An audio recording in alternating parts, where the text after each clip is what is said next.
Second biggest mistake with powers of attorney is appointing the wrong person. Remember, I just talked about how important it is to have a power of attorney to avoid the state's involvement, so that somebody could be your voice. Really, this is the key piece. Not just avoiding the state having you under a guardianship if you ever lose capacity, but somebody is to speak for you. You want that to be the person who really will reflect your wishes, your thinking, your voice.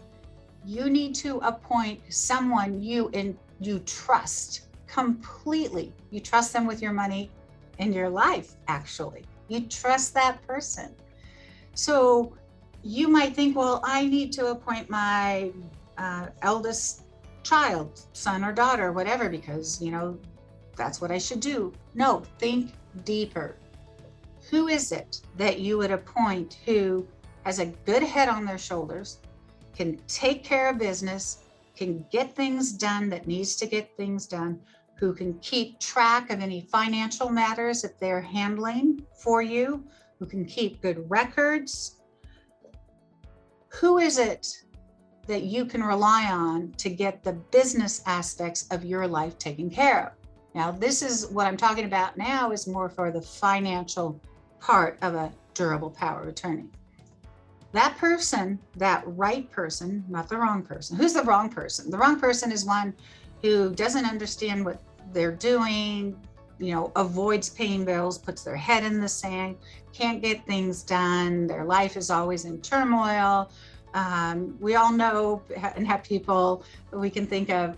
They're the wrong person. Don't appoint them, because the work won't get done. And the whole idea of this is so that your life can be continued on and be managed even when you're not capable of doing so. I mean, you might be serving right now as a financial power of attorney for your spouse or maybe for your parent. And if you are, think about what you're doing. You're paying their bills, you're keeping the checkbook.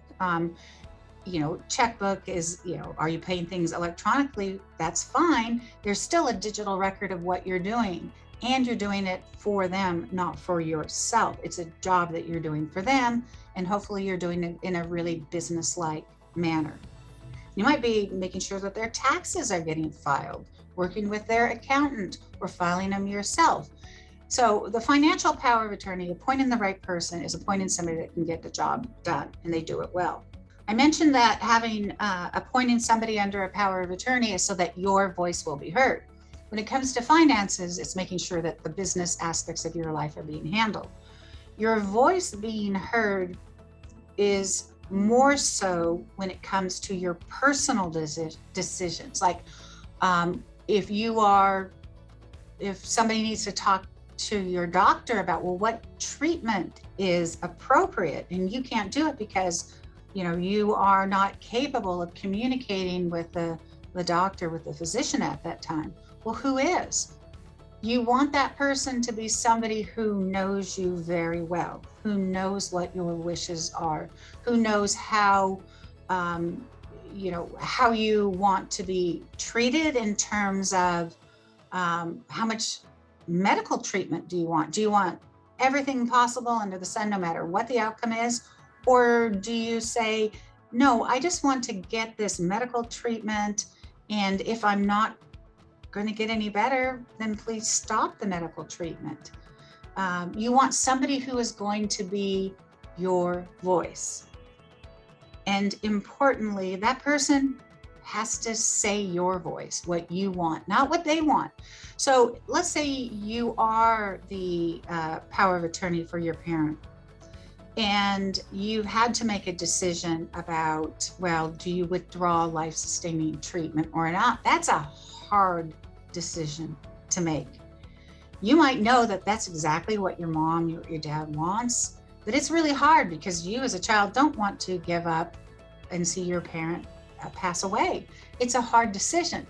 And my point, what I'm saying is when you're thinking about who you appoint to be your power of attorney for healthcare, think about somebody that has it in them to say, no, withdraw this medical treatment. It might be the hardest thing to say, but it is the right thing to say.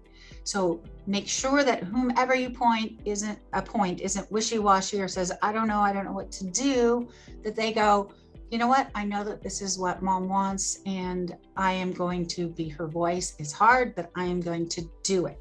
So when you are thinking about who to appoint as your power of attorney, reflect on your life circumstances, the situations you've been in, and that will help guide you as to, okay, who can be my voice for me, for finances and for healthcare, and appoint that person. I do want to mention that sometimes, people don't have anybody in their family or any friends that they feel confident could carry out that job, those responsibilities.